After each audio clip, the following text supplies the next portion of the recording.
question is that it often feels, I know that what I want most is for me to feel joy and experience it. And sometimes it feels very difficult to imagine that at all, but to imagine that when there seem to be so many beings who aren't experiencing that. Well, it's interesting because as that question wraps around itself, the second part of the question is what is muting the first part. And it's the reason we told you the story we did about Esther with this beautiful person. When you get tied in to the joy that others are allowing or not, and you have no way of controlling the joy that they allow or not, you are stranded in a place of no joy because you have no power for them. But you can teach through the clarity of your example. Sometimes people say, oh, Abraham, you just teach selfishness. And we say, yes, we do. Because if you're not selfish enough to care about how you feel, that you will work on it and practice it until you are predominantly in that place of feeling good, you don't have anything to give anyone else anyway. You can't give them your joy, because if they're vibrating in a place far from it, they can't receive it anyway. And so all joyful people do is, by law of attraction, gather other joyful people up around them, and then you go off and have a joyful party. And the people who aren't having joy are really annoyed at that. They want in on your party, and they think you're deliberately not inviting them. And you want to say, it's not me that's holding you away from our joyful party. It's law of attraction. You got to get joyful, and then we can't keep you out of the party. And they say, well, let me in, and then I'll be joyful. And you say, I would let you in. In fact, I've let a lot of not joyful people in, but they didn't get joyful. They just made me not joyful.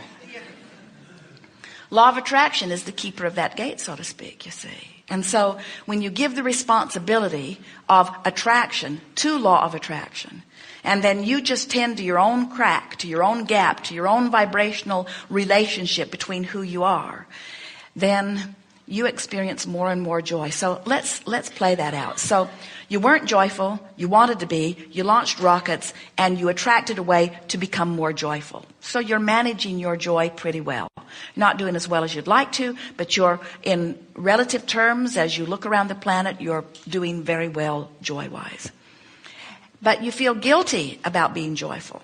And you can't feel guilty and joyful at the same time. It's one or the other. You're joyful or you're guilty.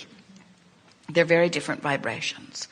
But you're joyful, and then you wish for others to be joyful. So you start looking around for others who aren't joyful that you could teach how to be more joyful.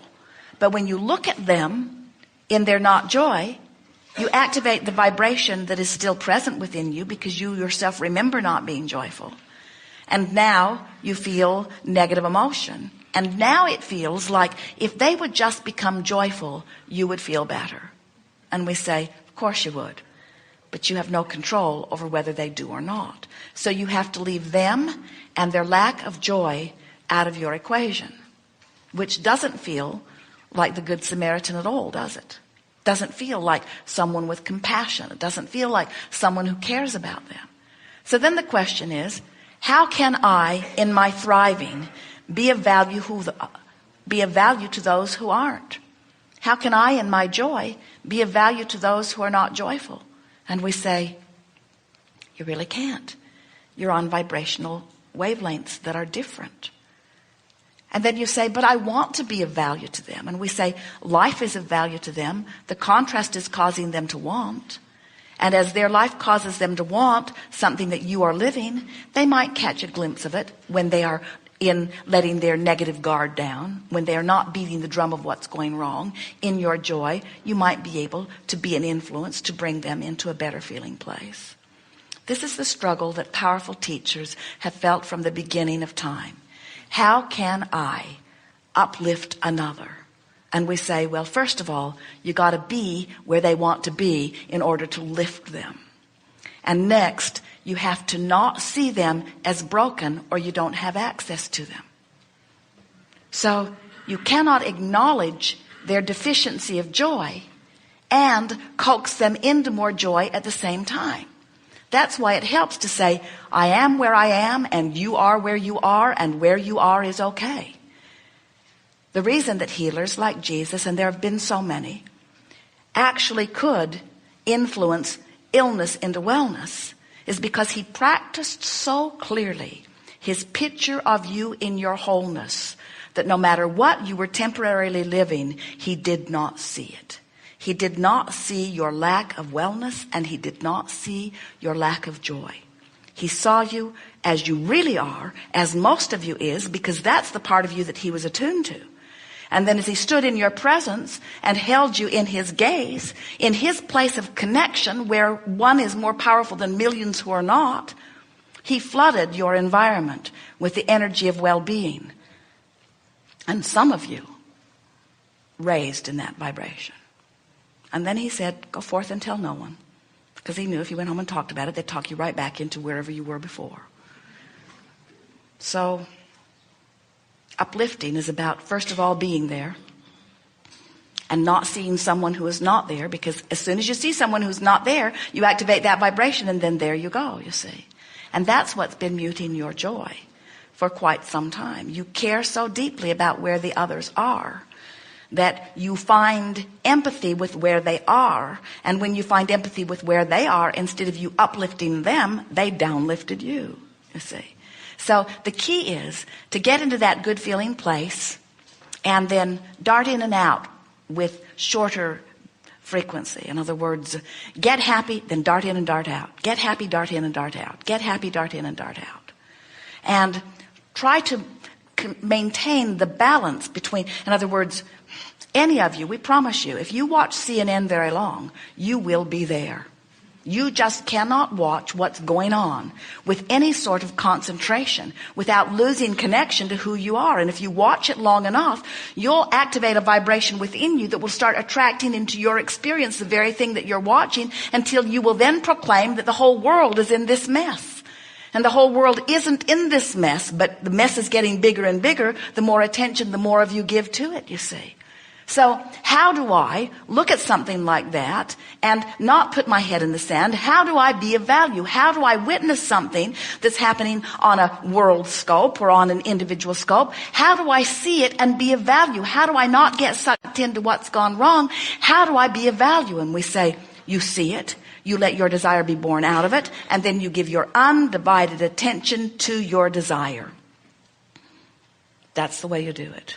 You see your son struggling, so you buy him a house, and then you give your undivided attention to your image of him succeeding in his life, in that house or not.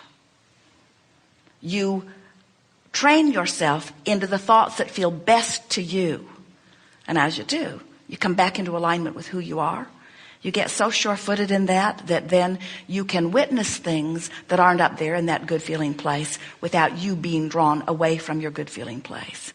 And those who don't understand will call you arrogant or selfish or detached. And if they really want to know, and we were standing in your physical shoes, we would say, yes, indeed, I have detached from the struggle and the sorrow and the pain of this world. I catch glimpses of it, which spark my wanting, and I give birth, and my vibrational escrow holds this new idea of this improved life. And then I recognize that the larger part of me went right there immediately and began living it and began calling me toward it. And I listen every day, all day, for the call of Source. And I move as best I can in the direction of things that feel better and better and better.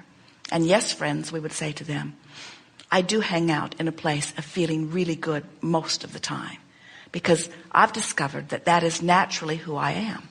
It's who you are too. It's naturally who we all are. We are joy. We are source. We are love in physical bodies.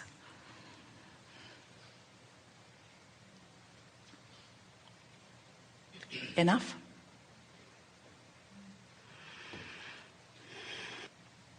Esther saw a documentary, and the mother bear and the baby bear were taking the honey from the hive. And the bees weren't bothering them at all, and they were lapping the honey up, and they were licking each other, honey all over everyone. looking it up, and the voice in the documentary talked about the love of this mother bear.